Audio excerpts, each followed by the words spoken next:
choisi Jésus pour guider ma vie. Mon bien-aimé Jésus, il est à moi, je suis à lui.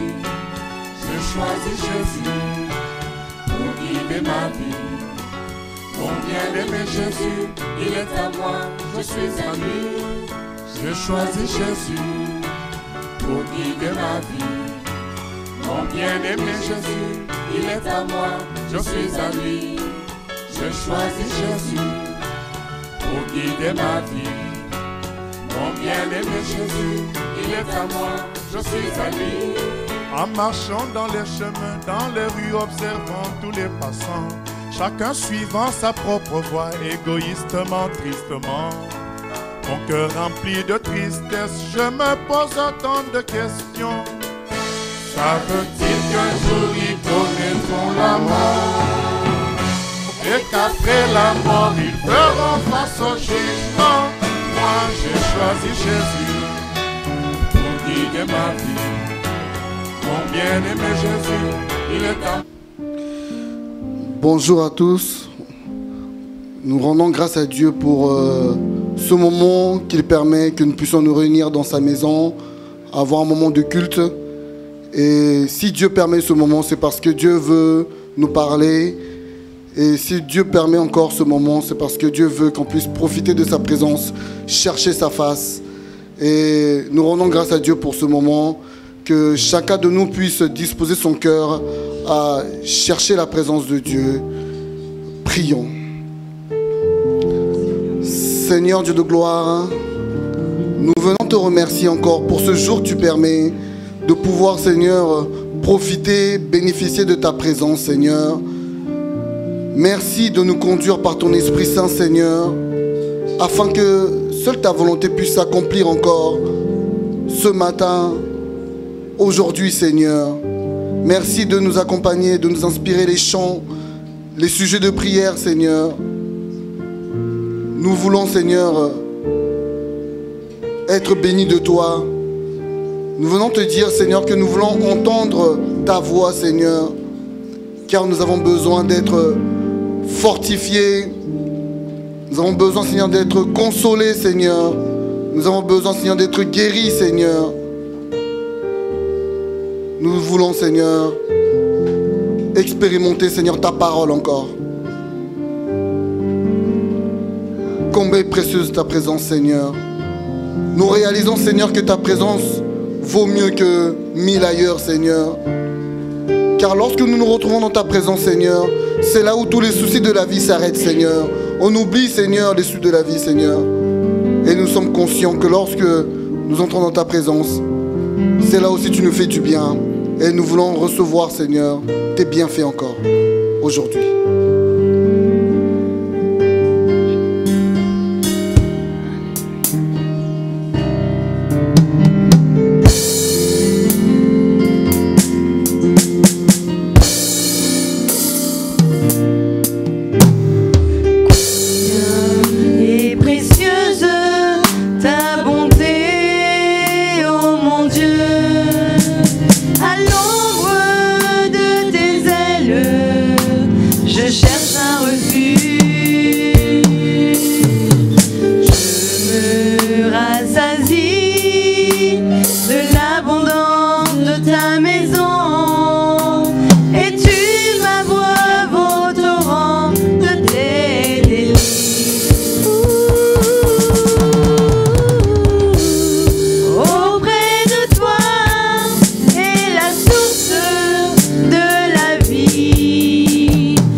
de l'orgueil ne m'atteignent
Bien-aimé, c'est la vérité.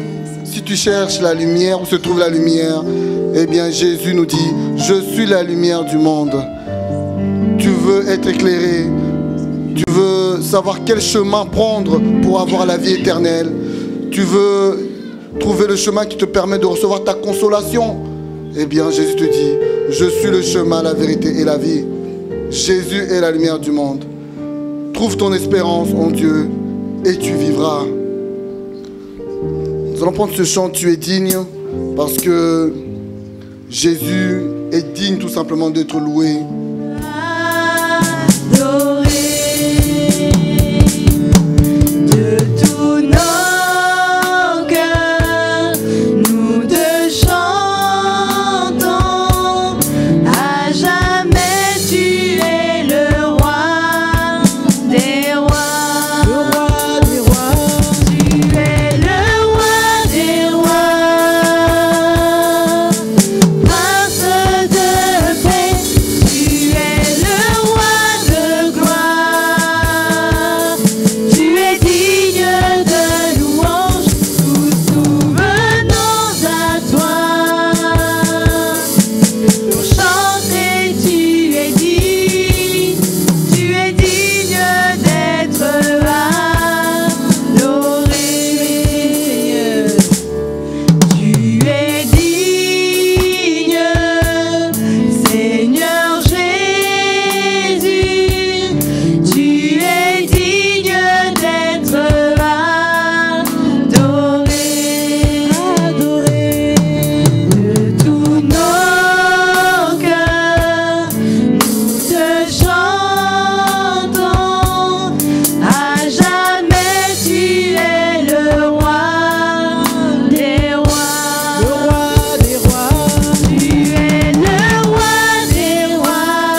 Bien-aimé, loue ton Dieu.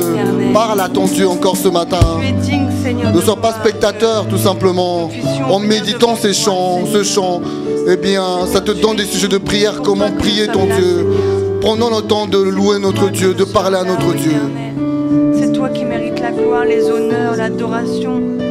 C'est toi, Seigneur, le véritable Dieu, l'unique Dieu. Nous ne sommes pas là pour un homme, Seigneur, pour honorer quelqu'un. Seigneur, nous ne sommes pas là pour nous-mêmes, Seigneur, mais nous sommes là pour toi, Seigneur. Pour te dire que tu es Dieu. Te dire, Seigneur de gloire, que tu mérites la gloire, la louange et l'adoration. Te dire que nous voulons encore te suivre, Seigneur. Renouveler notre engagement avec toi, Seigneur. Aller jusqu'au bout avec toi, Seigneur. Parce que tu nous as, Seigneur de gloire, pardonné nos nombreux péchés, Seigneur. Tu nous as libérés de la mort, Seigneur. Et nous t'en sommes reconnaissants, Seigneur. Et nous voulons, Seigneur, te servir jusqu'à la fin de nos jours, Seigneur. Parce que tu es digne. Parce que tu es digne, Seigneur. Je te loue, Éternel, pour ta bonté, Seigneur.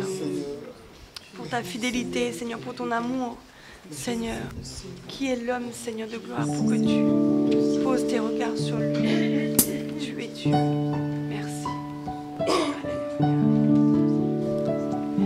Le chant numéro 252. Bien-aimé, si tu cherches une gloire, eh bien, ton Dieu doit être ta gloire. Car si tu cherches la gloire humaine, c'est vanité, ça nous mène vers la mort. Mais si tu cherches que Dieu seul soit glorifié, eh bien c'est là la bonne adoration. C'est là où tu reçois aussi la vie. Seigneur, tu es notre gloire, Seigneur.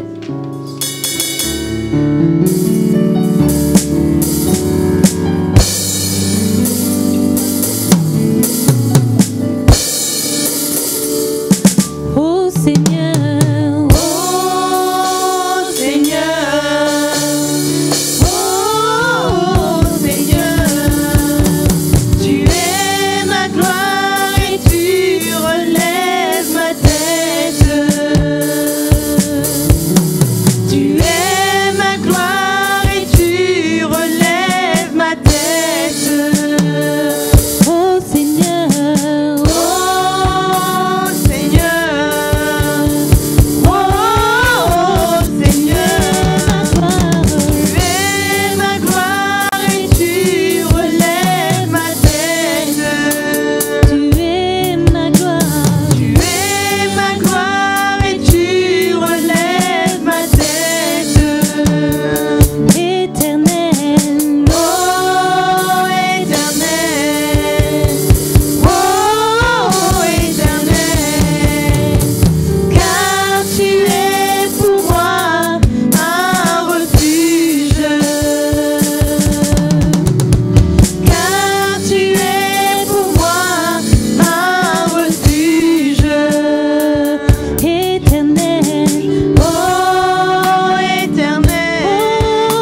N'hésite pas à parler à ton Dieu.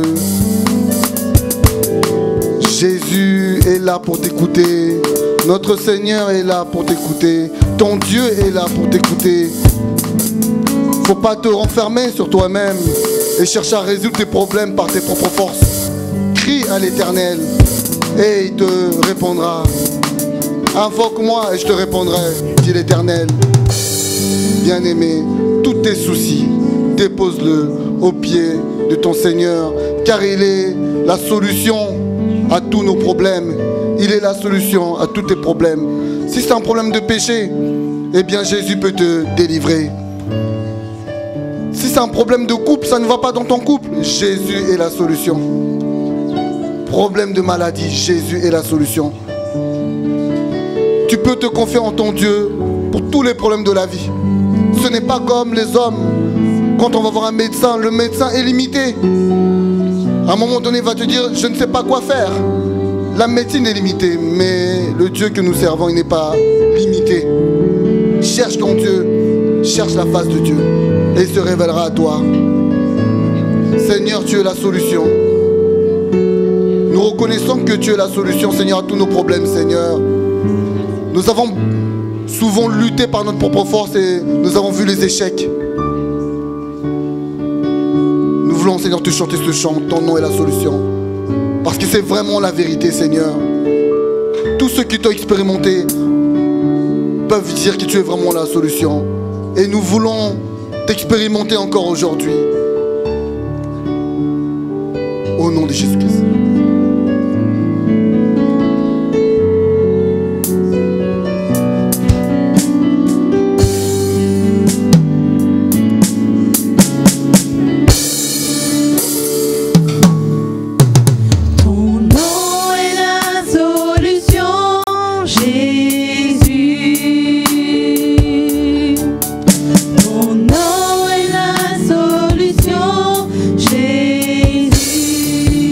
Ton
Bien-aimé, qui tu mets à la première place dans ta vie?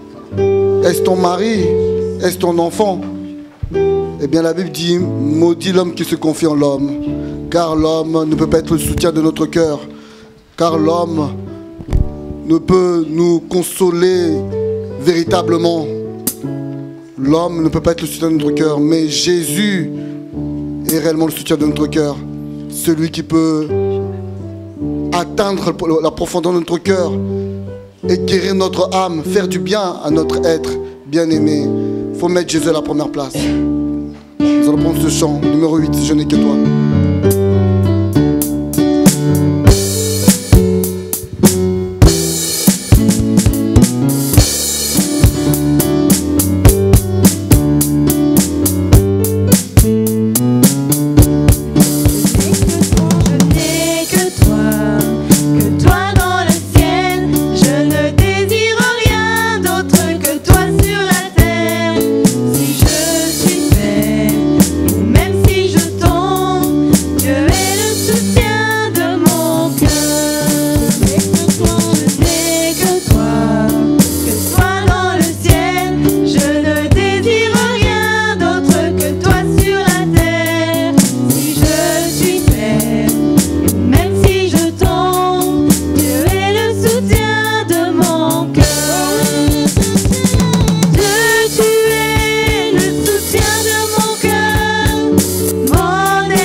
De toi, Seigneur, on se sent bien, Seigneur, car tu dégages la paix, la vie, la joie, Seigneur. Seigneur, merci pour la purification de nos péchés, Seigneur. Grâce à toi, Seigneur, nous sommes plus blancs que la neige, Seigneur. Il n'y a plus de condamnation, Seigneur. Et nous voulons te chanter ce chant blanc, plus blanc que neige, avec joie, Seigneur. C'est tellement beau ce que tu as accompli pour nous, car nul homme pouvait l'accomplir si ce n'est toi seul, Jésus. Gloire à ton nom. Chant numéro 148.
Mais bien aimé, il faut être dans la joie et réaliser que sans l'œuvre accomplie à la croix de Jésus, si on mourait à ce moment-là, on allait partir en enfer.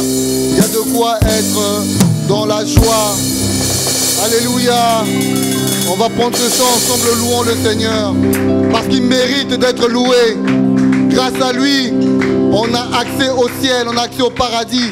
Grâce à lui, il n'y a plus de condamnation. Et c'est ce qu'il y a de plus important. Bien aimé, vaut mieux mourir avec la maladie puis aller au ciel que être guéri sur terre et aller en enfer. Bien aimé, vaut mieux avoir la vie éternelle avec Jésus. Bien aimé, l'essentiel, c'est avoir la vie éternelle, que nos péchés soient pardonnés.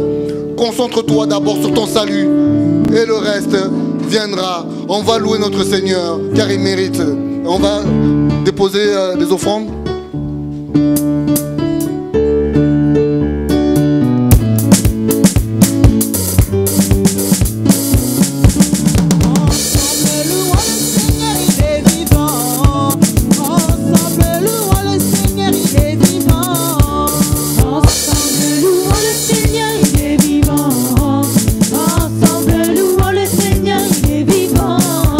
Ensemble, louons le Seigneur, il est amour. Ensemble, louons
moment de louer notre Dieu. Le Dieu que nous servons est un Dieu merveilleux. Acclamons notre Dieu, car il mérite, il le mérite.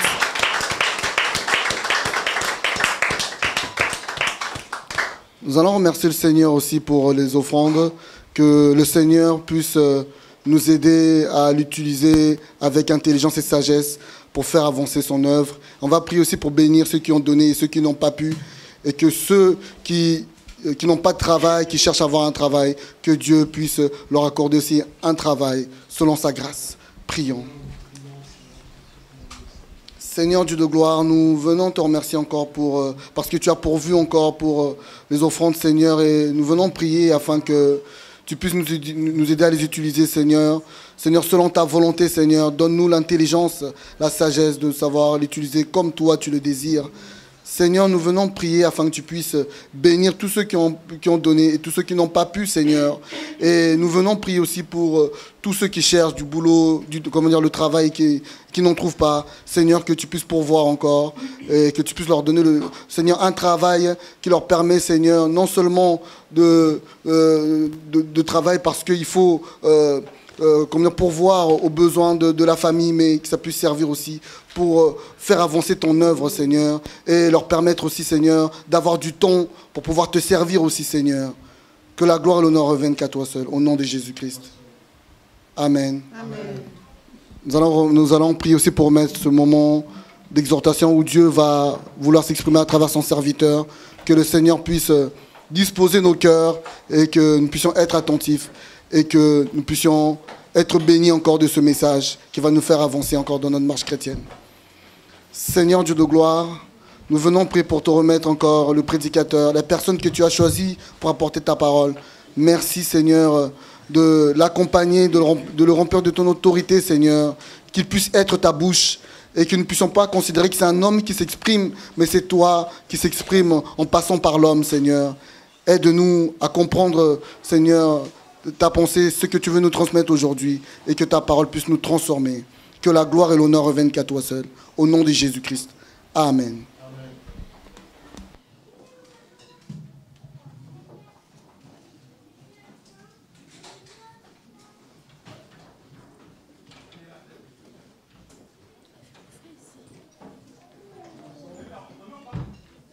Nous lisons dans Luc, au chapitre 18, Luc 18. Luc 18.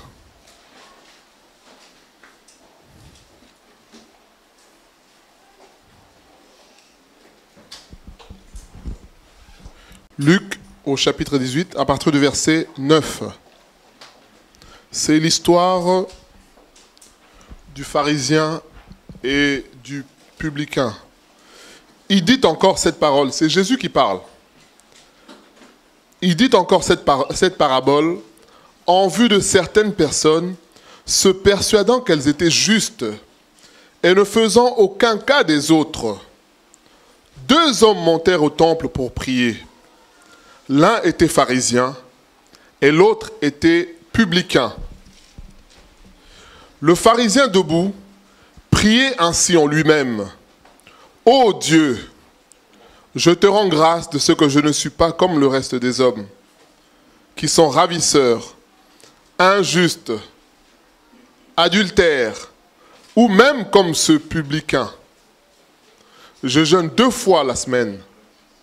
Je donne la dîme de tous mes revenus. » Le publicain, se tenant à distance, n'osait même pas lever les yeux au ciel, mais il se frappait la poitrine en disant « Ô Dieu, sois apaisé envers moi, qui suis un homme pécheur. » Je vous le dis, celui-ci descendit dans sa maison justifié plutôt que l'autre, car quiconque s'élève sera abaissé, et celui qui s'abaisse sera élevé.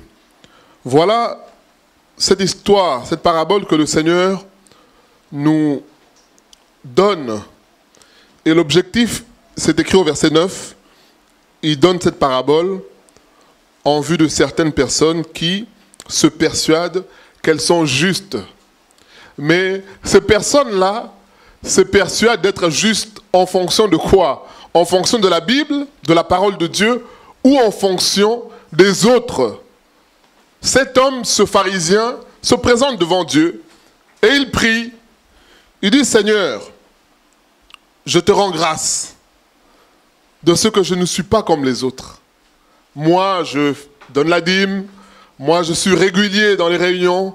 Moi, je suis pharisien. Déjà, pour être pharisien, il y avait beaucoup d'exigences. Et cet homme-là, finalement, il était accompli. Et il prie, il dit, je te bénis parce que je ne suis même pas comme les restes des hommes, mais même comme cet homme qui est à côté de moi, je ne suis pas comme lui. Le thème de notre partage aujourd'hui, c'est les pièges de la comparaison.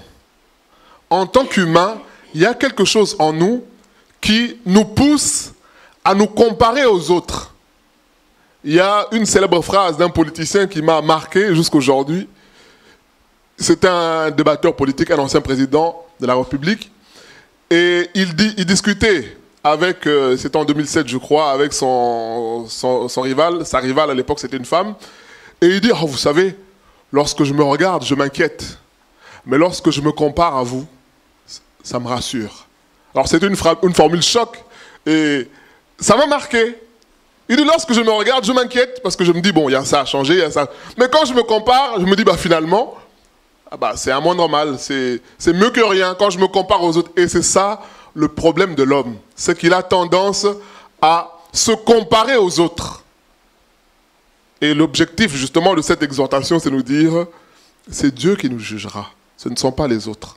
Tu peux te comparer aux autres, penser que toi tu es bon, peut-être à juste titre. Mais, quelle est la conclusion de cette parabole, verset 14? Je vous le dis, celui-ci, en parlant du publicain, descendit dans la maison justifiée plutôt que l'autre. C'est contradictoire, on se dit, mais comment est-ce possible un homme qui aime Dieu, un homme qui, visiblement, obéit à la loi de Dieu, un homme qui fait des sacrifices parce que donner l'argent aux autres, être présent aux réunions, il y a un certain sacrifice. Et le Seigneur dit, finalement, tout ça ne compte pas devant lui. Ce qui compte, c'est l'obéissance à la parole de Dieu. Et cet homme-là, il se compare à l'autre. Il dit, moi je suis bon, Seigneur. Regarde l'autre est mauvais. Regarde l'autre, il ne fait pas ceci. C'est un païen, un homme de mauvaise vie. Un publicain. En plus, les publicains, c'était des gens qui récoltaient les impôts, qui faisaient des malversations. Il dit, moi je suis honnête. Je ne suis pas comme cet homme-là. Et à cause de cela, je mérite ta faveur, ô Dieu. Et le Seigneur dit, c'est le deuxième qui ne s'occupait pas de l'autre. Il était là devant Dieu tout seul en disant, Seigneur, sois apaisé. J'aime beaucoup cette phrase-là, j'aime beaucoup cette prière de cet homme. Il ne cherche pas à se comparer à l'autre. Lui, son problème à lui, c'est que Dieu ait pitié de lui. Et comme je disais tout à l'heure, l'homme aime se comparer. Nous sommes dans une société où on classifie les choses, les gens, que ce soit à l'école, que ce soit pour le bac, que ce soit dans l'entreprise. Il y a toutes sortes de systèmes qui sont mis en place avec des primes pour celui qui vend le mieux, pour celui qui représente le mieux, pour celui qui fait le mieux. Dans le sport, il n'y a que 3 places à prendre. La première, la deuxième, la troisième place. Et le 4e et tous les autres, ils se consolent avec leurs larmes. C'est tout. Et nous sommes dans une société où les gens se comparent parce qu'il faut différencier les gens. Et bien sûr, bien évidemment, il y en a qui vont se doper.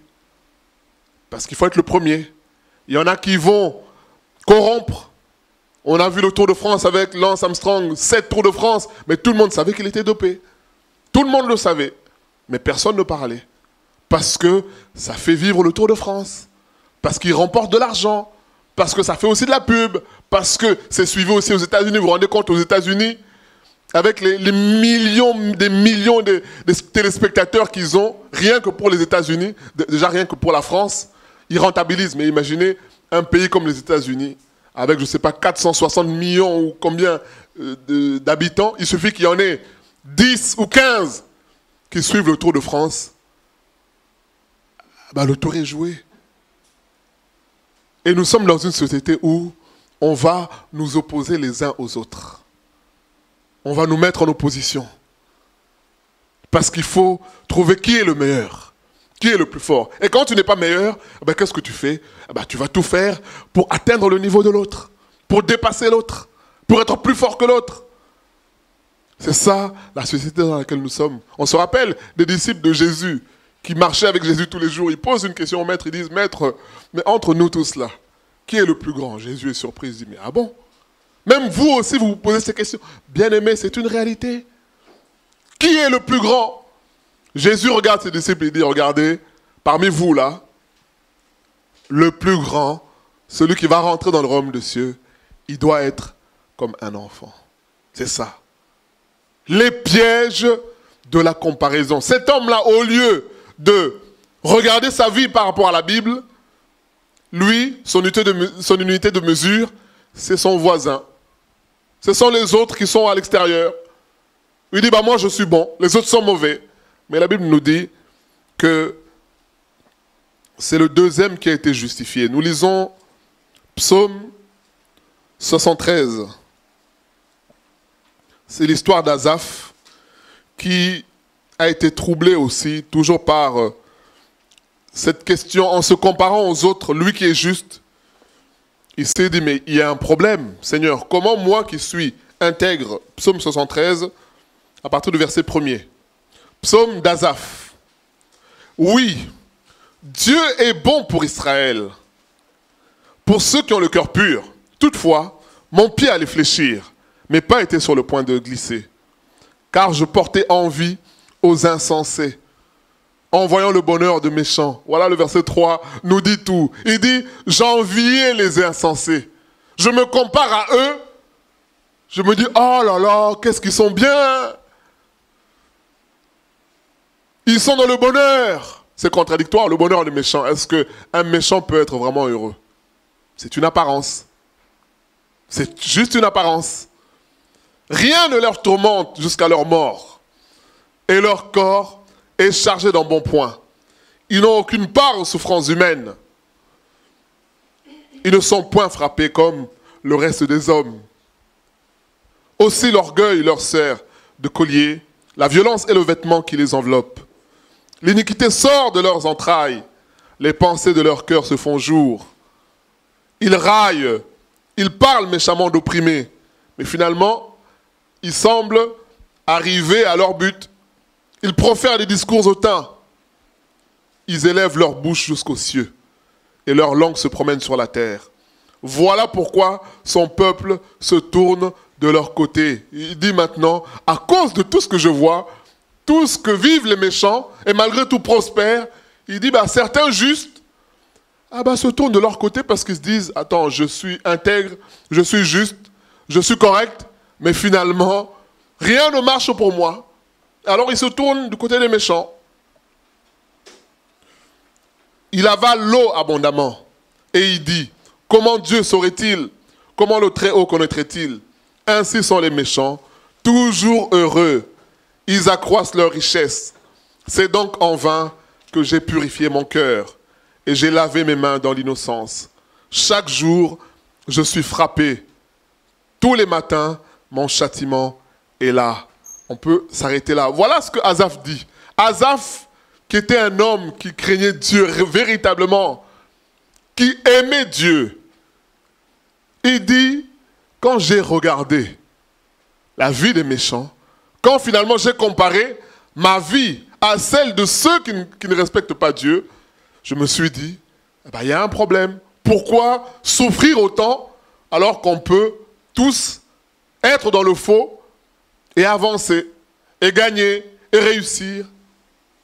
Les pièges de la comparaison. Nous n'avons pas lu la suite, mais Asaph donne la conclusion. Il dit, lorsque j'ai réfléchi ainsi, j'étais insensé. Bien-aimé, c'est pour nous rappeler, nous dire que seul Dieu compte, doit compter pour nous.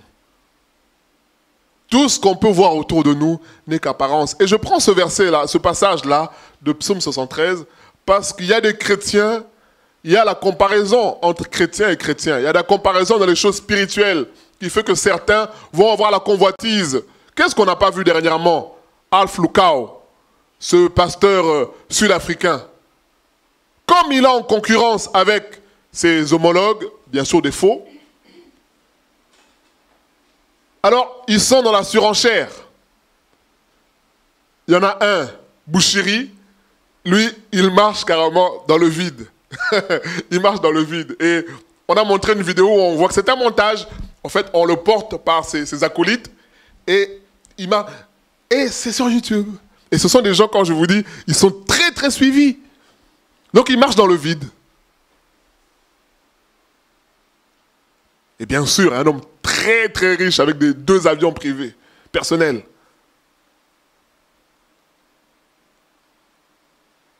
Il y en a qui, dans les réunions, comme Alf Lukao, c'est sur l'estrade, c'est rempli de fauteuils roulants tout neufs. Bizarrement, je pense qu'ils n'ont jamais servi. Mais tout ça, c'est pour dire, ici, chez nous, il y a la puissance de Dieu, il y a la force. Alors, pour maintenant fermer la bouche à tout le monde, il s'est dit, bon, moi, je vais rafler, vous savez, l'auto, hein, c'est le gros lot, je vais tout rafler maintenant. Je vais passer au-dessus. Comme les autres, ils font presque la même chose que moi. Moi, qu'est-ce que je vais faire? Résurrection. Voilà. Moi, je vais ressusciter un mort. Bien aimé, on a vu la honte. Et il a été sommé de s'excuser devant tout le monde pour dire que finalement, lorsque la personne est arrivée, elle bougeait, et on a fait des recherches, et l'Afrique du Sud a même porté plainte contre lui, le gouvernement a porté plainte contre lui, et contre les pasteurs de manière générale. Mais quelle honte. Sommé maintenant de s'excuser. Et bien sûr, les faux, j'ai suivi un petit peu ses rivaux. Il y en a un en Côte d'Ivoire, il dit, affaire là, il faut qu'il nous explique. En gros, il faut maintenant qu'il nous dise qu'il a menti. Comment il peut nous dépasser comme ça? Ah non, il ne peut pas nous dépasser. Si lui, il a ressuscité un mort, nous aussi, on va ressusciter. Bien aimé, vous voyez là où on arrive. Et ça, ce sont des choses qui se vivent dans les milieux chrétiens. Bien sûr, ça c'est un peu extrapolé, c'est exagéré, et puis ce sont des faux. Mais, à notre petite échelle, il y a aussi ces comparaisons-là. Tiens, le frère est béni. Il a acheté une nouvelle voiture. Tous les ans, le frère change de voiture. Oh, ouais, mais de toute façon, il n'est pas spirituel. De toute façon, les voitures, il est trop matérialiste. On aime trop ce mot-là. Il aime trop le matériel. Comme il aime le matériel, donc c'est un faux chrétien. Et pour peu qu'il arrive un petit peu en retard au culte, on ira en plus. Il est en retard. Donc finalement, moi je suis plus que lui. On va le voir plus tard. Et moi qui suis plus que lui, pourquoi moi je n'ai pas ce que lui il a? C'est pas normal. L'un va parler en langue, l'autre va tout faire pour vouloir parler aussi en langue. L'un prêche, l'autre va faire la même chose. Va chercher, et aujourd'hui comme on a, il suffit d'avoir un smartphone, la connexion Internet, tu deviens aussi bishop, hein, tu mets ton smartphone, tu as un petit fond derrière toi, une petite pièce, tu fais ton séminaire de guérison, voilà, tu prêches aussi. Et ça, ce sont des comparaisons qui existent entre chrétiens. On cherche à savoir qui est le plus grand, qui est le meilleur. Notre église, c'est là qu'il y a la vérité. Notre pasteur, il ne faut même pas toucher. Il y a des assemblées où tu touches au pasteur. Tu as touché même, je pense que tu touches à Jésus, ils ne réagissent pas. Mais tu touches à leur pasteur. Bien aimé, ce que je dis, ce sont des réalités.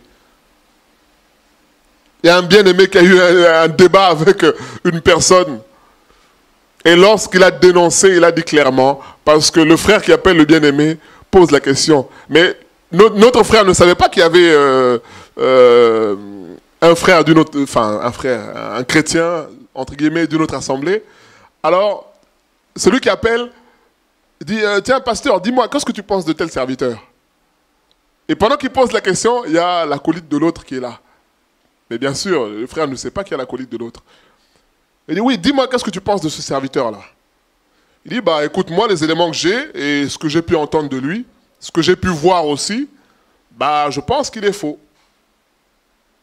Alors, bah, bien sûr, l'autre a entendu, donc c'était comme un piège que l'autre a entendu, c'est énervé.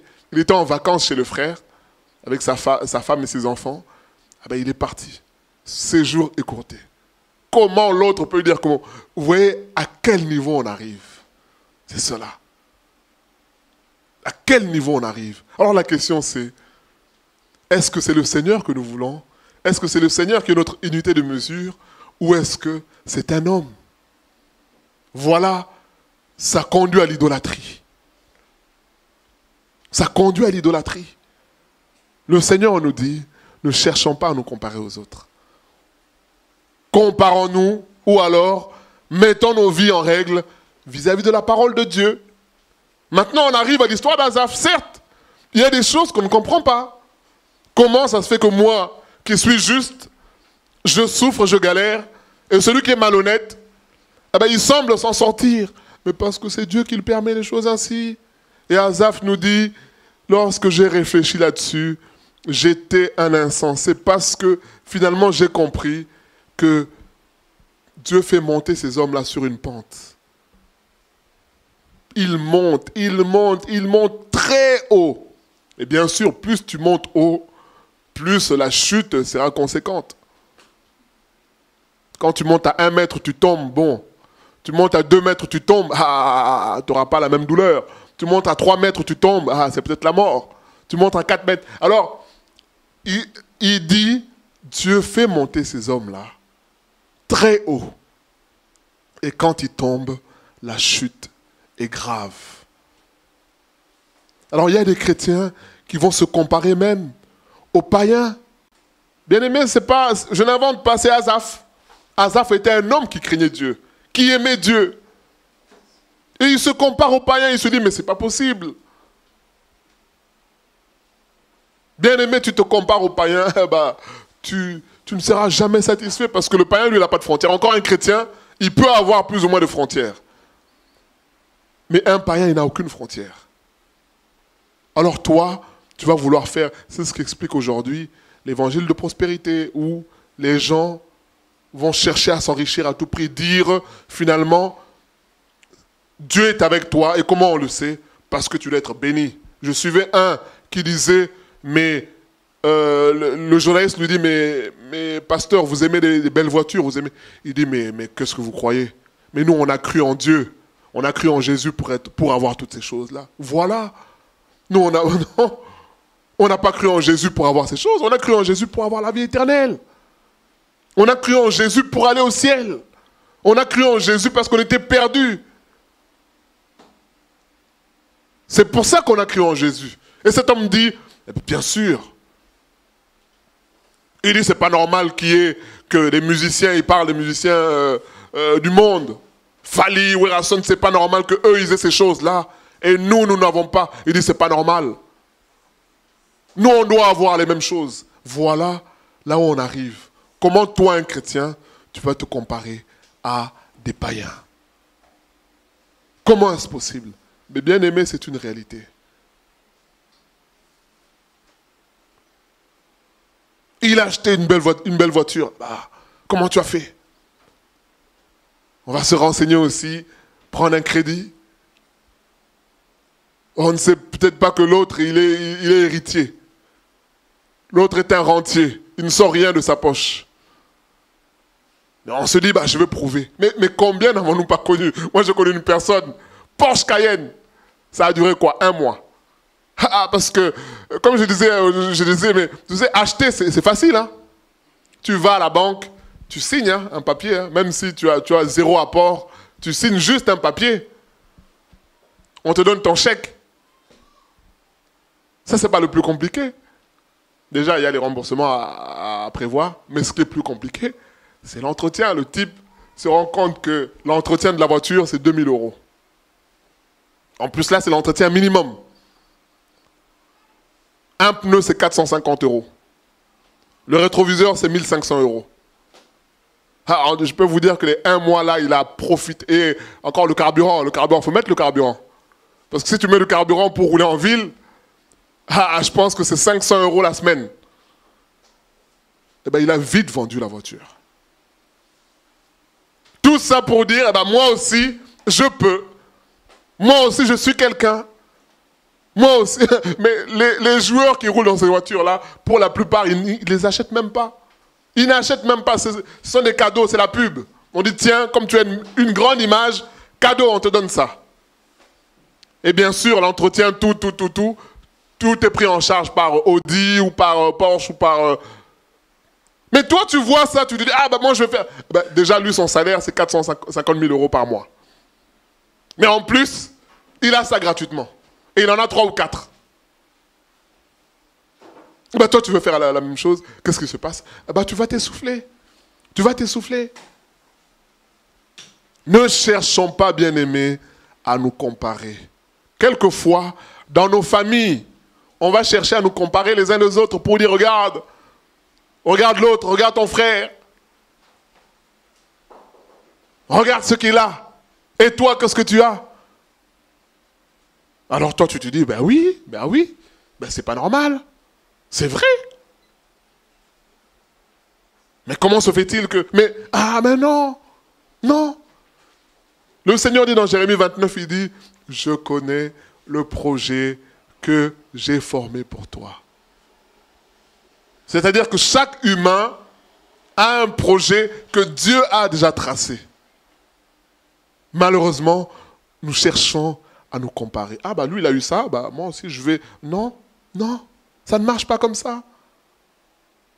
Nous lisons un passage qui va nous aider à comprendre qui est Dieu, mais aussi, ensuite, nous allons voir les conséquences de vouloir se comparer aux autres. Matthieu 20, c'est la parabole des ouvriers. Matthieu 20, à partir du verset 1er. Matthieu 20. C'est Jésus qui parle. Car le royaume des cieux est semblable à un maître de maison qui sortit dès le matin, afin de louer des ouvriers pour sa vigne. Il convint avec eux d'un denier par jour, et il les envoya à sa vigne. Il sortit vers la 3e heure, et il en vit d'autres qui étaient sur la place, sans rien faire. Il leur dit, allez aussi à ma vigne, et je vous donnerai ce qui sera raisonnable. Et ils y allèrent. Il sortit de nouveau vers la 6e heure, et vers la 9e heure, et il en fit de même. Étant sorti vers la 11e heure, il en trouva d'autres qui étaient sur la place, et il leur dit, pourquoi vous tenez-vous ici toute la journée, sans rien faire? Ils lui répondirent, c'est que personne ne nous a loués. Il dit, allez aussi à ma vigne, leur dit-il. Quand le soir fut venu, le maître de la vigne dit à son intendant, appelle les ouvriers et paye-leur le salaire, en allant des derniers aux premiers. Ceux de la 11e heure vinrent et reçurent chacun un denier. Les premiers vinrent ensuite, croyant recevoir davantage, mais ils reçurent aussi chacun un denier. En le recevant, ils murmurèrent contre le maître de la maison et dirent, ces derniers n'ont travaillé qu'1 heure, et tu les traites à l'égal de nous, qui avons supporté la fatigue du jour et la chaleur. Il répondit à l'un d'eux, mon ami, je ne t'ai pas fait de tort. N'es-tu pas convenu avec moi d'un denier? Prends ce qui te revient et va-t'en. Je veux donner à ce dernier autant qu'à toi. Ne m'est-il pas permis de faire de mon bien ce que je veux? Ou vois-tu d'un mauvais œil que je sois bon?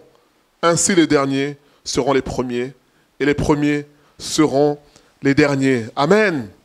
Alors on nous dit que ces ouvriers-là sont irrités. Ils sont en colère, bien sûr, sur la première heure. Donc l'histoire, c'est qu'un maître a besoin d'ouvriers. Il va sur la place publique, comme ça se fait régulièrement dans des pays d'Afrique. Je sais qu'au Congo, ça se fait. Il y a une place où les maçons, les menuisiers, les peintres, chacun vient avec son matériel. Il se met au rond-point et il attend quelqu'un qui pourrait venir le prendre pour la journée, pour faire des travaux chez lui. Alors le maître arrive, il prend des ouvriers, il les ramène chez lui. Il sort encore, il va chercher des ouvriers, il les ramène. Il sort encore et il fait ça jusqu'à 17h. Il sort encore à 17h, il va chercher des ouvriers, il les ramène. Alors au moment de payer, bien sûr, ils se sont tous entendus, déjà avec les premiers de la première heure. Je vous donne un denier, on est d'accord, très bien, merci patron. Et déjà un denier, ça fait beaucoup d'argent. Pour une journée, ça fait beaucoup d'argent. Donc ils ont signé, ok, on est d'accord. Arrivé maintenant, au moment de payer, le maître décide de payer d'abord ceux qui sont arrivés en dernier. Vous imaginez, tu finis la journée à 18h, sous un soleil frappant. Donc on s'imagine dans la vigne, il n'y a pas d'abri. Hein. Donc à 18h, le maître fait appeler ceux qui sont venus à 17h. Donc ils n'ont travaillé qu'une heure. Il dit, tenez, on s'est entendu combien? Un denier? Ok, un denier. Alors, les autres de la première heure sont là, ils regardent, ils observent. Ils se disent logiquement, forcément, si eux ils sont arrivés à 17h et ils ont un denier, nous qui sommes là depuis 9h ou 8h, logiquement ça sera 3 deniers. Normalement. Pourtant ils avaient signé pour un denier. Et ensuite quand arrive leur tour, on leur donne un denier et là ils s'énervent, ils se fâchent. Alors la question que je me suis posée en méditant ce passage, si ils étaient tout seuls, s'il n'y avait pas les autres, ils auraient dit merci au patron. Ah, patron, nous avons travaillé, merci pour ce denier-là. Mais finalement, ils se rendent compte que les autres qui arrivent après ont le même salaire qu'eux. Et bien là, ils disent, mais non, c'est pas normal. Ils sont en colère, ils murmurent, ils se fâchent. Ils disent, mais comment tu peux nous payer la même chose? Le maître dit, mais attends, est-ce qu'on ne s'est pas entendu que j'allais vous payer un denier? Alors où est le problème? Moi, je fais ce que je veux. Bien-aimé, quand on cherche à se comparer aux autres, on sera toujours irrité. On sera toujours en colère. Pourquoi? Parce que nous sommes différents. Dieu nous a créés différemment. Quand je dis différent, c'est par rapport au salut, on bénéficie de la même grâce. Par rapport au ciel, on bénéficie tous de l'amour de Dieu. Mais par rapport aux missions que Dieu nous donne, on n'a pas les mêmes missions. Il y en a qui sont appelés peut-être à être riches pour bénir l'œuvre de Dieu. Il y en a qui sont appelés peut-être à prêcher. Il y en a qui sont appelés à jouer de la musique. Parce que l'apôtre Paul dit dans 1 Corinthiens 12, nous sommes un corps. Et dans un corps, il y a différents membres. Or, nous, le problème, c'est que l'œil veut les mêmes avantages que la bouche. On se rappelle de cette histoire qu'on nous avait racontée, où un jour, les autres membres décident, ils disent non. Comme tout ce qu'on reçoit, tout ce qu'on mange, va dans la bouche, et finalement, dans l'estomac, nous, aujourd'hui, on va faire grève. Donc les gens me disent, écoute, moi, je ne me lève pas. Je suis paresseux aujourd'hui. Je suis, excusez-moi le terme, je suis français. Parce que l'image des Français, ce sont des grévistes. Bon, on va pas employer des termes choquants. L'image des Français à l'étranger, c'est ça. Ce sont des paresseux. Donc la jambe dit, moi aujourd'hui, c'est gilet jaune. C'est grève. Le bras dit, oui, moi aussi. Non, c'est bon. J'en ai marre de souffrir, de travailler pour que la bouche profite du bon goût, la langue profite. Non, c'est bon. Et finalement, qu'est-ce qui se passe?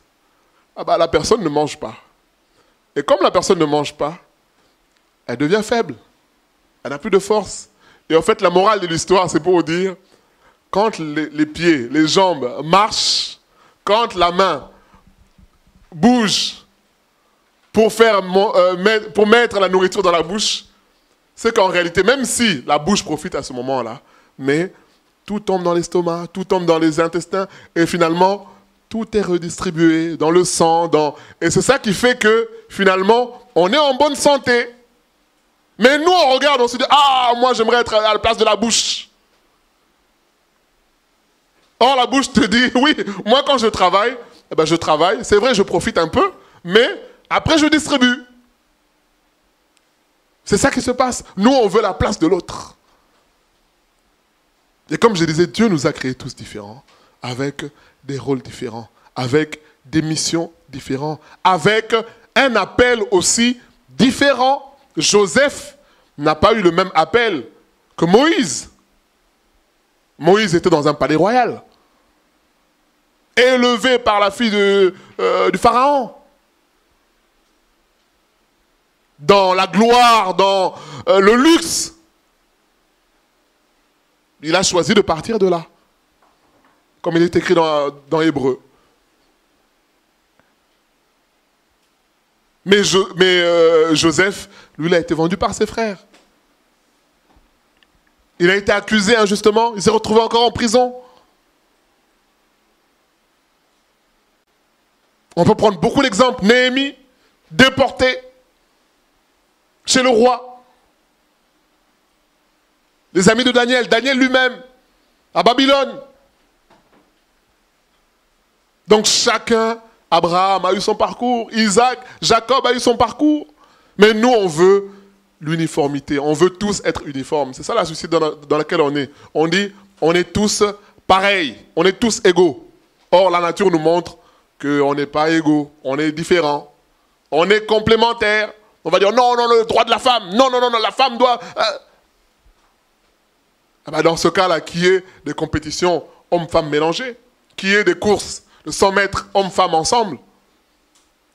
Non, on n'est pas pareil. S'il y a ces catégories, la femme avec les femmes aujourd'hui, c'est le foot. On voit aussi des femmes qui sont techniques, qui font des petits ponts.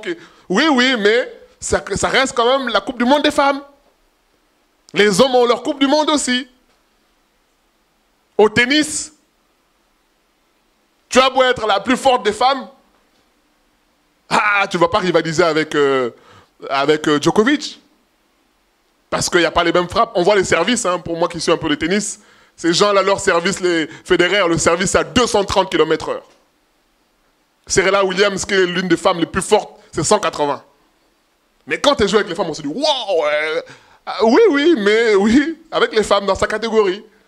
Mais les catégories sont différentes. L'autre, il est mince, mais il a une force de frappe comme Djokovic. Il est mince, mais il a une puissance dans le bras.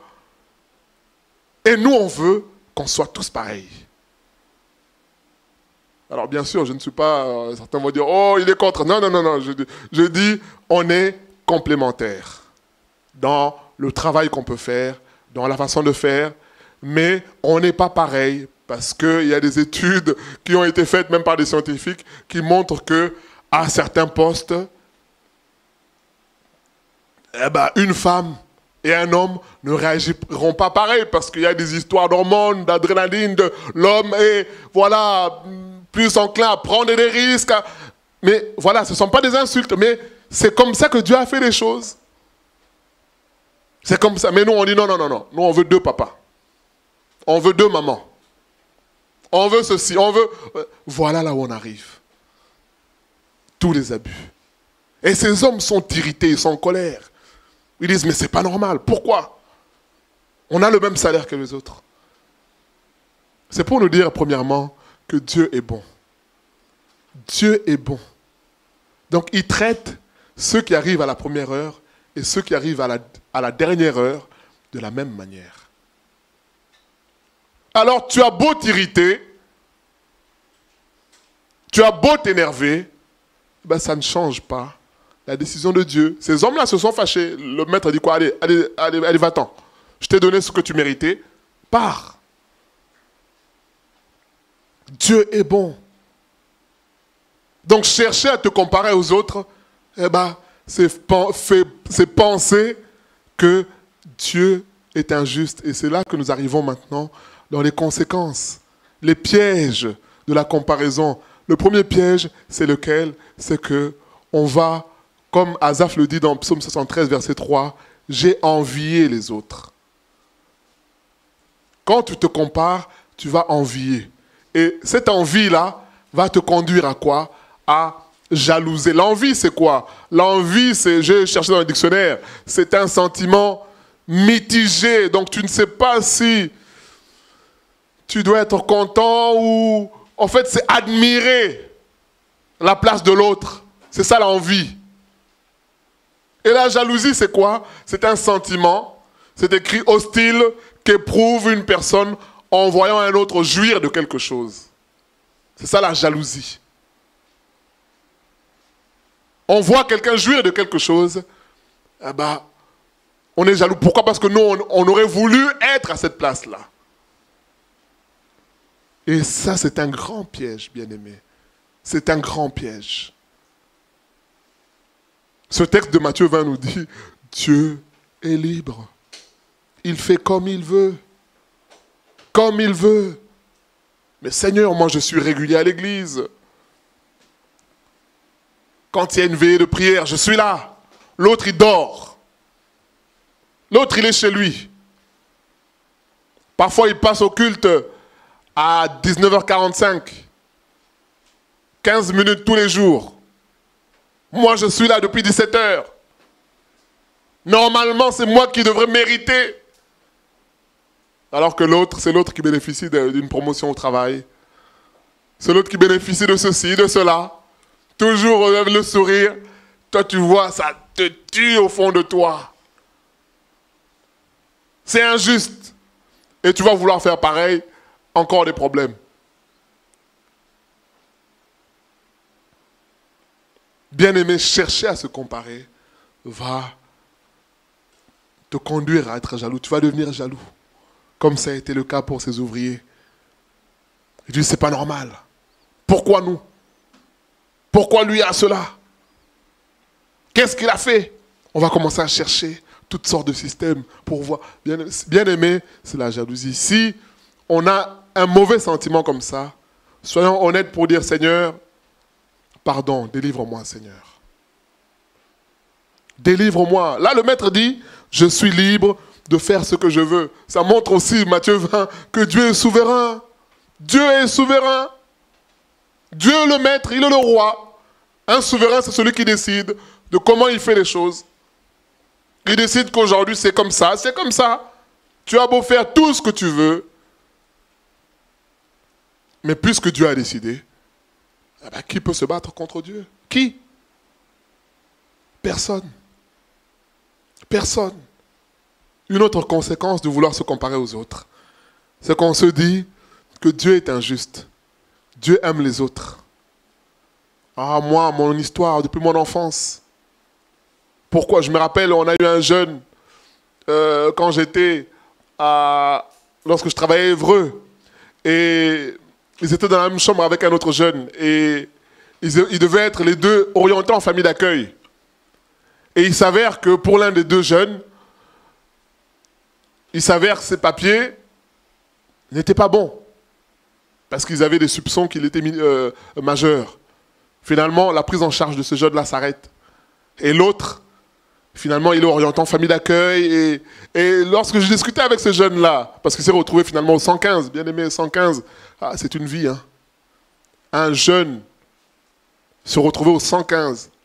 Déjà, tu erres toute la journée, tu appelles. Et encore, si tu arrives à avoir quelqu'un qui te répond, et quand la personne te répond, c'est vraiment...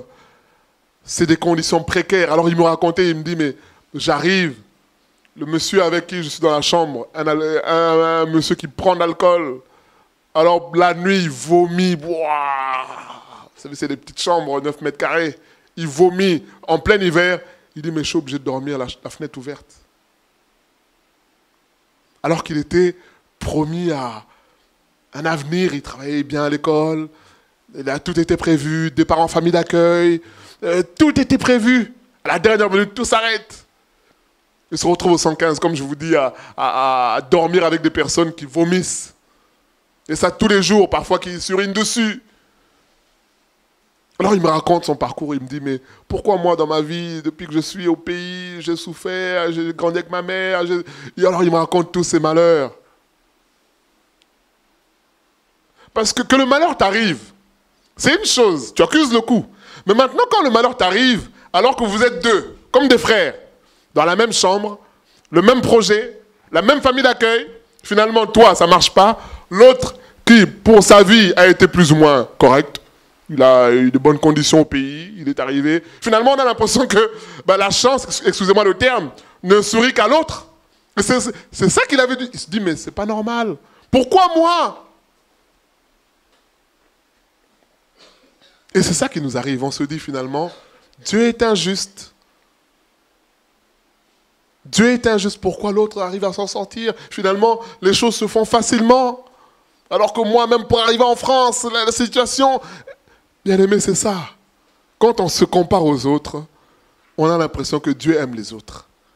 Dieu ne m'aime pas moi. Pourquoi j'ai connu ce parcours? Pourquoi tel a été abusé? Pourquoi ceci? Pourquoi? On a beaucoup de questions. Beaucoup de questions.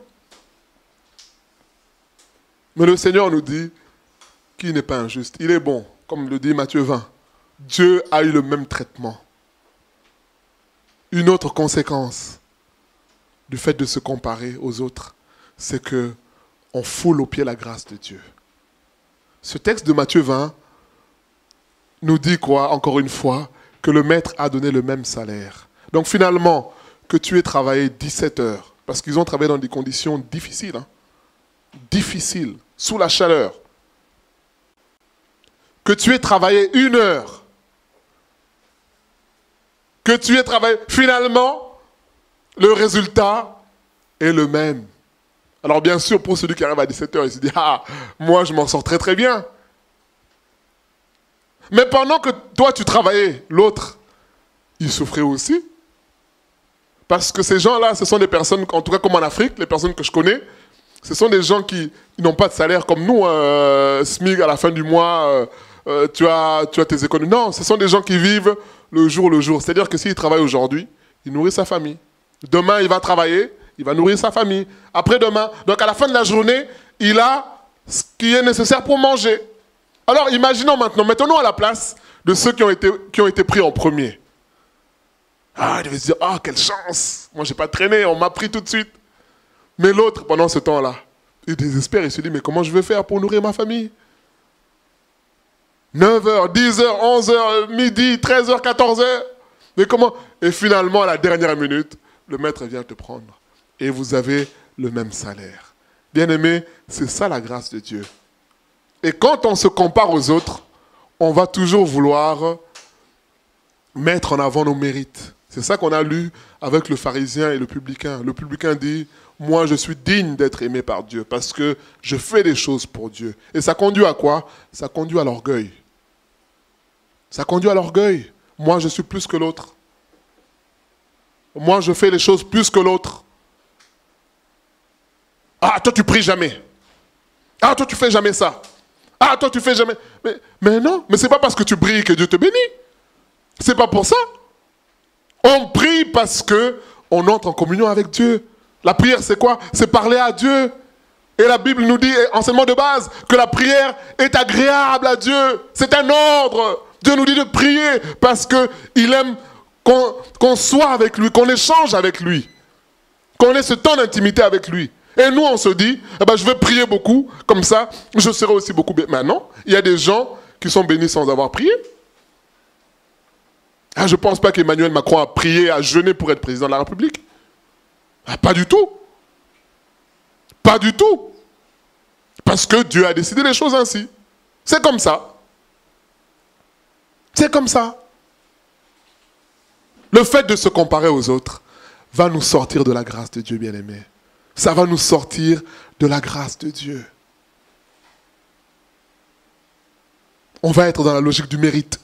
Il faut que je fasse beaucoup. Et finalement, la logique du mérite de faire beaucoup, c'est quoi? C'est la chair. On va finir par prouver que moi aussi je peux faire ça.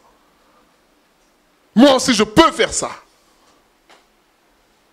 Et on va finir par s'essouffler, par s'épuiser, parce que tu peux faire tout ce que tu veux. Si Dieu décide qu'on ne te remarque pas, personne ne va te remarquer. Je regardais une émission hier sur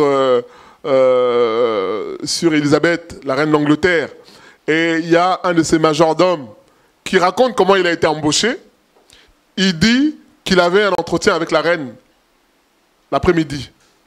Et donc le midi, pendant qu'il mange, je ne sais pas comment on lui vient cette idée-là, il dit tiens, je vais prendre, comme c'était des saucisses au repas, il dit tiens, je vais prendre des saucisses, je vais mettre dans la poche. Donc j'imagine un peu, tu vas voir la reine, tu es bien habillé, en costume bien sûr, avec des saucisses dans la poche.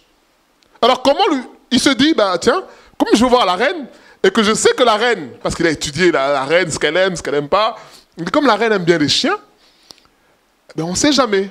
Donc il se dit, bah, je veux prendre 2 saucisses. Il a pris 2 saucisses qu'il a mis dans sa poche. Donc il arrive, il rencontre la reine, bien sûr, c'est déjà être en face de la reine, c'est déjà quelque chose. La reine lui dit, vous appelez un tel? Il dit, oui, c'est moi, madame. C'est moi, majesté. Il dit, ok. Est-ce que vous aimez les chiens? Il dit, oh, bien sûr, majesté. Là, même si tu n'aimes pas les chiens, tu dis, ah, il dit, mais bien sûr. Il dit, mais bien sûr, majesté, j'aime les chiens. Il dit, ok, on va voir. Vous allez, donc elle avait 11 chiens qu'elle tenait en laisse, comme ça. Elle dit, tiens, vous allez faire une balade avec ces chiens, et je veux voir comment les chiens, si les chiens vous adoptent ou pas. Et donc lui, il avait ses 2 saucisses dans la poche. Il s'est dit, ah. Et donc là, tous les chiens sont venus vers lui, ils sautaient sur lui. La reine dit, oh, bah tiens, ils ont l'air de vous apprécier, eh ben je vous embauche. Il dit, c'est comme ça qu'il a été embauché. Comme ça. Parce que c'est dit, non, le chien l'aime bien. Ah ben il a travaillé avec la reine pendant 11 ans. Bien aimé, est-ce que ce n'est pas la grâce de Dieu ça? Parce que là tu aurais préparé un CV, moi je parle tel langue. Voilà que lui il a juste la pensée de mettre 2 saucisses dans la poche. Et les chiens arrivent, ils commencent à le suivre, à courir après lui. Elle dit, ah ben tiens, mais j'ai jamais vu ça. Comment mes chiens peuvent aimer une... Oh, il avait les choses dans la poche, voilà. Et c'est comme ça qu'il a été pris. C'est pour vous dire que, bien aimé, c'est Dieu qui décide. Pourtant, il y a eu de la concurrence. Il y a eu sûrement un casting. Il y a eu peut-être des gens qui ont défilé. Il y a eu des entretiens, il y a eu tout. Mais là, c'était comme ça. C'est comme ça peut arriver aussi dans des entretiens d'embauche où ouais, c'est juste au feeling. Tu arrives, tu sais que ah, là, c'est bon, je suis pris. Et la personne qui est en face de toi n'a même pas de questions à te poser. Ou alors parce que tu arrives aussi en fin de journée. Parce qu'en début de journée, les gens sont un peu tendus, bon, on va être professionnel. Bon, à la fin de la journée, bon, cool, mais il suffit qu'il y ait un peu de feeling. Ah, ben c'est fini. C'est ça. Pour dire simplement que tout ce que nous pouvons vivre, bien-aimés, c'est la grâce de Dieu. Et ça nous amène encore à une autre conclusion, à une autre conséquence, pardon. Le fait de se comparer aux autres va nous faire croire que nous, on n'a rien. Alors qu'en réalité, Dieu nous a donné quelque chose. Ces hommes-là, dans Matthieu 20, ils ont eu un denier, ils ont eu leur denier, mais ils trouvent que c'est insuffisant. Pourtant, ils avaient signé le contrat. Et finalement, ils voient que les autres ont la même chose. Finalement, c'est comme si eux, ils n'avaient rien. Ils disent, mais non, mais c'est pas juste. Pourquoi on va avoir le même traitement? Et, bien aimé, c'est ce qui nous arrive bien souvent. Tu as quelque chose que Dieu t'a donné, mais comme tu envies l'autre, comme tu regardes l'autre, comme on nous a raconté une fois, un bien-aimé qui va quelque part avec l'appareil photo d'une sœur, un appareil photo qui coûte 50 €, mais avec un design, peut-être les choses chinois ou les choses de Wish, ceux qui connaissent les sites. Le design est joli, ça ressemble à de l'argent, alors que c'est du toc. Et il arrive à quelque part, il voit un serviteur de Dieu, un pasteur, qui voit l'appareil photo, il dit « Oh là là là là !» Alors que lui, il a un appareil qui coûte peut-être 400 €, 500 €. Mais il voit l'autre qui coûte 50, juste le design. Oh, en plus c'est léger. Mais oui, mais c'est léger parce que c'est du plastique. Oh là là, c'est léger. Donc, au lieu de regarder c'est quoi les pixels, c'est quoi les cils, lui il s'arrête juste. Bien aimé, c'est comme ça que nous sommes. Pourtant l'appareil que lui il a, ça coûte peut-être 500 €. Tu peux faire plus de choses, mais tu t'arrêtes juste à la vue. Et finalement, tu oublies que toi-même, tu as quelque chose. Quand les gens te voient aussi, ils se disent « Ah là là, j'aimerais être béni comme un tel. » C'est ça, on se rappelle dans Luc 15, le fils aîné, quand il vient, qu'est-ce qu'il dit? Nous sommes toujours dans la comparaison. Il est en colère. Pourtant, il devait se réjouir que son frère revienne. Il dit, mais mon père, mais c'est pas juste. Moi, je suis avec toi. Je te respecte. Je te suis resté fidèle. Contrairement à l'autre qui est parti, qui a dilapidé tout ce que tu lui as donné. Et tu te réjouis de le voir revenir. Alors que tu ne m'as même pas donné ce qui t'appartient. Mais le père regarde le fils et dit, mais mon fils, est-ce que tu ne sais pas que ce qui m'appartient t'appartient? Bien aimé, c'est ça qui nous arrive. Lorsqu'on se compare aux autres, on oublie ce que Dieu a mis dans nos mains. On oublie ce que Dieu nous a donné. On oublie que nous, peut-être qu'on n'a pas la maison qu'on désire, peut-être qu'on n'a pas le travail qu'on désire, mais nous, on a le Seigneur. C'est beaucoup plus important que tout cela. Johnny Hallyday est mort. Regardez aujourd'hui comment ces guerres de succession sales devant des caméras, le monde entier, aux États-Unis, en France, partout. Mais c'est sale, c'est obscène. Ça n'a pas un bon goût. Vous pensez que ces gens-là, que ce soit le parti de Laura ou de son fils, j'ai oublié son nom, et l'autre, Laetitia, vous pensez que même s'ils ont cet argent-là, ils vont se réjouir. Mais tu ne te réjouis pas. Tu ne te réjouis pas parce que ça a un goût amer. Ça a un goût amer. Ça a un goût amer. Et nous, on voit ça, on se dit, oh là là. Je me rappelle lorsque Tony Parker s'est marié à Versailles. Avec Eva Longoria, ils ont bloqué Versailles, bien aimé. Ils ont bloqué Versailles. Donc, toutes les allées nationales, les routes, tout a été bloqué. Vous vous rendez compte? On est en France, hein? Parce que ça sont des choses qui arrivent en Afrique. Où la famille présidentielle bloque tout. Mais là, en France, comme ils ont l'argent, ils ont la gloire, ils ont tout bloqué. Mais quand les gens les voient, ils disent, oh là là, que c'est beau que... Mais le mariage a duré quoi? 2 ans. Eva Longoria, la actrice, la belle, mais le type est tellement beau aussi, qu'il a trouvé ailleurs. Elle s'est rendu compte dans le téléphone que le monsieur trompait. Et toi, tu es là, tu vis ta petite vie en Normandie, tu vas au travail, tu reviens chez toi, bien aimé, contente-toi de la vie que tu as parce que tu as le Seigneur. Et en plus du Seigneur, on ne manque pas de nourriture. En plus du Seigneur, on a ce qu'il faut pour nous déplacer. Peut-être que je peux manquer la voiture, mais il y a le bus qui est là. Il y en a qui n'ont même pas ce bus-là. Il y en a en Afrique qui font des kilomètres et des kilomètres. Il y en a qui vont à l'école. Tu vas à l'école avec ta boîte, vous savez, c'est clim, je ne sais pas comment dire ça. C'est une boîte de lait en conserve, en métal. Tu tiens ça, tu tiens ton cartable, parce que cette boîte-là, c'est quoi ? C'est ton banc, c'est le siège sur lequel tu vas t'asseoir à l'école. Et donc tu tiens ton siège sur lequel tu vas aller à l'école et tu marches, un enfant marche comme ça pendant 20 km, sous un soleil mais terrible. Ce sont des choses que j'ai vues. Et ici, ceux qui sont là vont dire « oh ». Avec tous les gros mots. Et quand je parle à ça, je dis mais vous vous rendez pas compte. Vous savez, l'école est gratuite. Il n'y a pas beaucoup d'endroits où l'école est gratuite. Donc, c'est-à-dire que tu vas à l'école, non seulement c'est gratuit, mais tu manges en plus à la... Oh là là là là. Tu manges à la cantine en plus. Alors que l'autre va faire 20 km, il va rentrer chez lui, il ne sait même pas s'il y a à manger. Bien aimé, ce sont des réalités.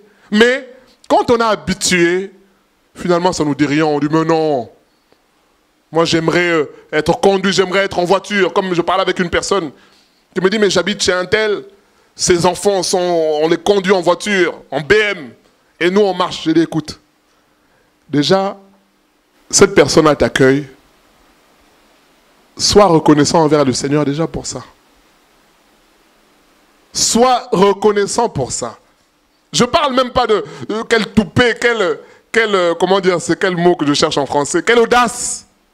Je dis juste le bon sens, la reconnaissance veut que déjà que la personne t'héberge, tu es dans un palais, même si tu es à pied, mais les gens qui passent, eux ils te voient, ils disent « Ah, tiens, tu sais que Michael il habite là ».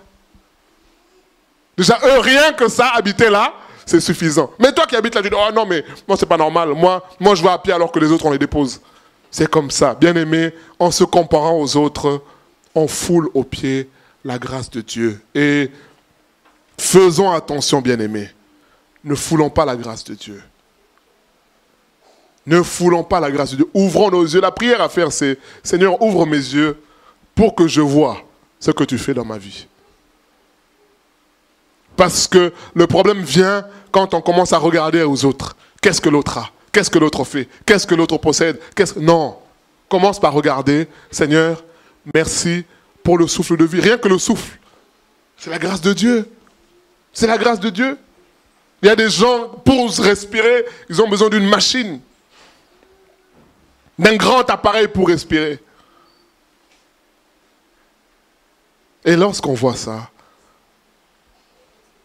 ça nous amène à être humbles. Ce que nous voulons dire, tout simplement, c'est que Dieu est bon. Dieu est juste. Dieu est souverain. Il fait comme il veut.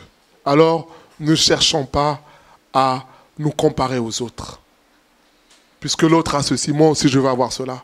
Puisque l'autre a le dernier portable, moi aussi je veux avoir le dernier portable. Non. Ne fais pas, si tu dois le faire parce que tu es convaincu, d'accord. Mais si tu le fais parce que l'autre aussi a eu ça, c'est pas bon. C'est pas bon. Et le Seigneur nous exhorte à cela. Luc 14, 10 nous dit, lorsque tu arrives quelque part, mets-toi à la dernière place. Ne cherche pas la première. Parce que si tu te mets à la première place, un jour quelqu'un peut venir pour dire, tiens monsieur, on s'est trompé. Va derrière, et quelle honte. Et c'est ça l'attitude qu'on doit avoir, c'est de se mettre à la dernière place. Et la prière, c'est dire, Seigneur, psaume 139, verset 23, Seigneur, sonde-moi, connais mon cœur. Vois, Seigneur, est-ce que je suis sur une bonne voie ou sur une mauvaise voie? La tristesse vient lorsque on cherche, on regarde à l'autre. Mais lui, il a ceci. Moi, j'ai tel âge, j'ai pas d'enfant. Moi, j'ai tel âge, j'ai pas d'appartement. L'autre, il a ce... L'autre... Non, non. Ce qui est important pour nous, bien-aimés, c'est suis-je conforme avec la parole de Dieu? Est-ce que ma vie est conforme avec ce que Dieu dit? Alors si je suis conforme et que malgré tout, Dieu me fait passer par l'humiliation, eh ben, j'accepte cela. Bien sûr, les gens te diront, mais regarde, fais ceci, mais regarde, il y a telle combine, mais regarde, ton CV, tu as juste à le modifier, à tromper, à faire ceci, à faire cela. Mais combien ont trompé dans des CV n'ont pas été embauchés? Combien? Combien ont trompé? Combien ont gonflé, comme on dit? Ils ont gonflé leur CV, ça n'a pas marché. Parce que, en définitive, c'est Dieu qui décide. Alors, arrêtons de nous comparer aux autres. Notre unité de mesure à nous, c'est Jésus-Christ. Nous allons prier au nom de Jésus.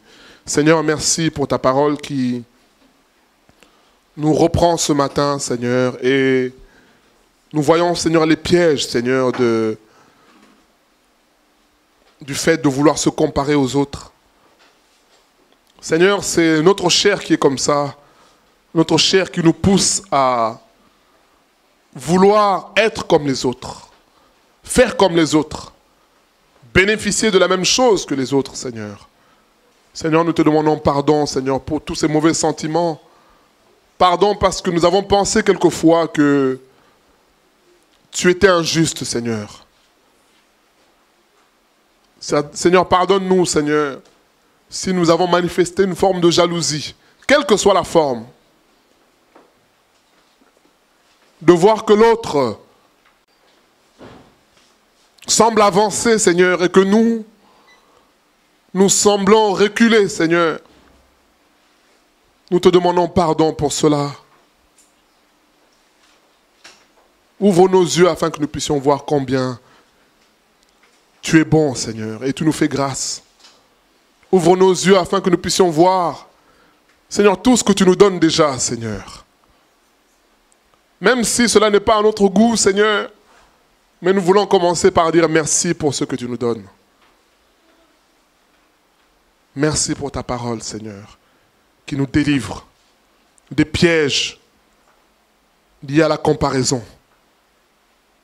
Quelquefois, certains se retrouvent dans le péché et apprennent qu'un autre aussi a péché, alors ils restent dedans. Ils se complaisent de cette situation parce qu'ils se disent, au moins je ne suis pas seul. Seigneur, nous ne voulons pas, Seigneur, cela. Nous voulons être conformes à ta parole tous les jours. Ne pas calquer notre vie sur ce que l'autre fait, mais sur ce que dit ta parole, comme ça a été le cas pour ce publicain, qui n'a pas tenu compte de cet homme arrogant, ce pharisien, mais qui a compté sur ta miséricorde et ta grâce. Merci pour ta parole qui nous délivre et qui nous libère. Au nom de Jésus. Amen. Que le nom du Seigneur soit béni. Donc c'est un jour de joie aujourd'hui, puisque nous avons un baptême. Donc je vais inviter Ayomide qui va nous dire pourquoi il se fait baptiser.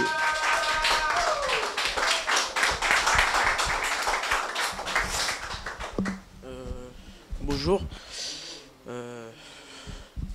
Je souhaite me baptiser aujourd'hui pour pouvoir.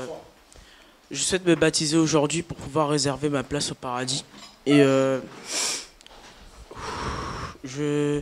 parce que je sais que j'ai fait beaucoup d'erreurs dans ma vie et que Dieu va me pardonner et laver mes péchés.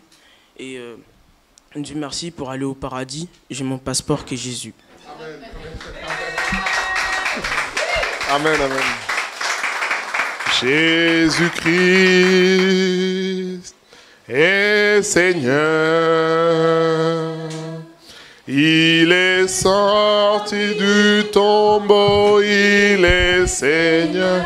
Alléluia, tout genou fléchira, toute langue confessera que Jésus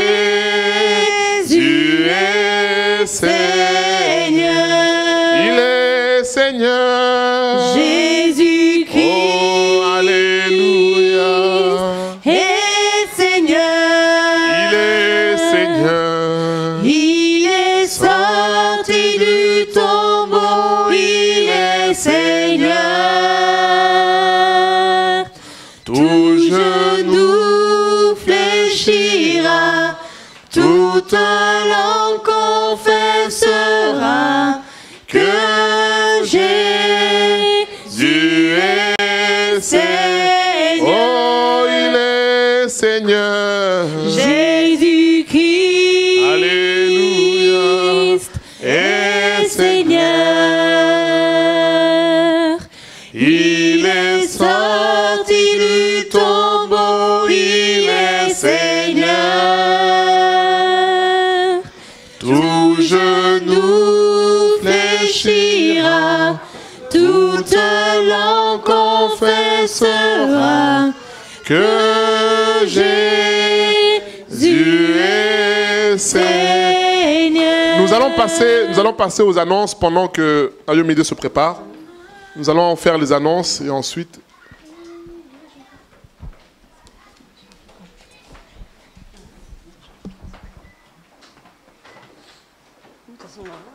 Je ne sais pas s'il fallait sortir maintenant. Oui, donc, concernant les annonces, alors du 5 juillet au 7 juillet, nous allons avoir 2 cultes et une journée de la jeunesse. Donc le vendredi 5, nous aurons notre premier culte d'adoration à partir de 19h. Ça sera filmé en direct.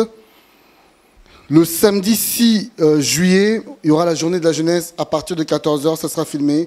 Donc ça sera les jeunes qui vont présenter toutes sortes d'activités pour glorifier le Seigneur. Il y aura des sketchs, il y aura des chants, une émission réalisée par les jeunes, un film réalisé par les jeunes, bien entendu aussi une petite exhortation. Ça sera à partir de 14h en direct sur notre site internet. Le dimanche 7, nous aurons notre deuxième culte d'adoration à partir de 10h.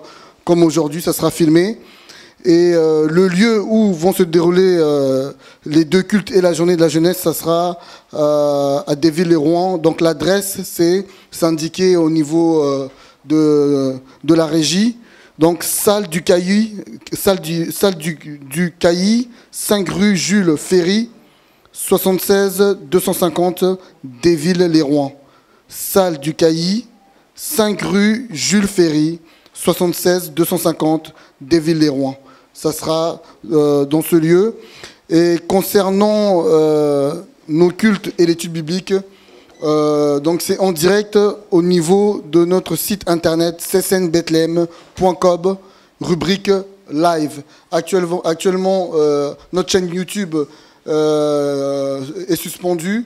Donc, si vous voulez suivre nos cultes et les études bibliques, nos études bibliques, donc c'est sur notre site internet ccnbethlehem.com, rubrique live. Voilà, nous allons passer au baptême.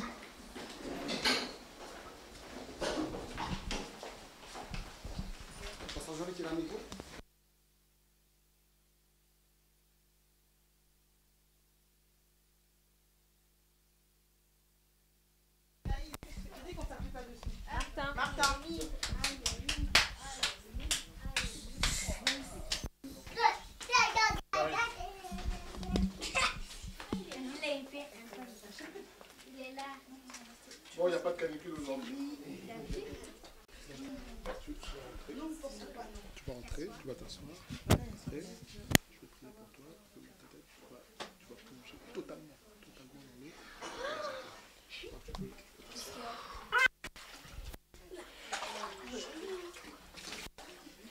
Seigneur, tu peux avancer un peu.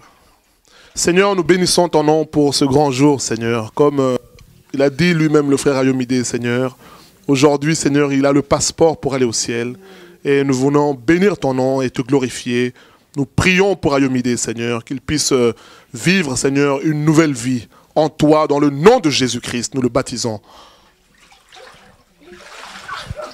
Quel jour de gloire, quand Jésus m'a sauvé. Quel jour de gloire, quand Jésus m'a sauvé. Quel jour de gloire, quand Jésus m'a sauvé. Quel jour de gloire, quand Jésus m'a sauvé. Quel jour de gloire, quel jour de gloire, quand Jésus m'a sauvé. Quel jour de gloire, quand Jésus m'a sauvé. Quel jour de gloire, quand Jésus m'a sauvé. Quel jour de gloire.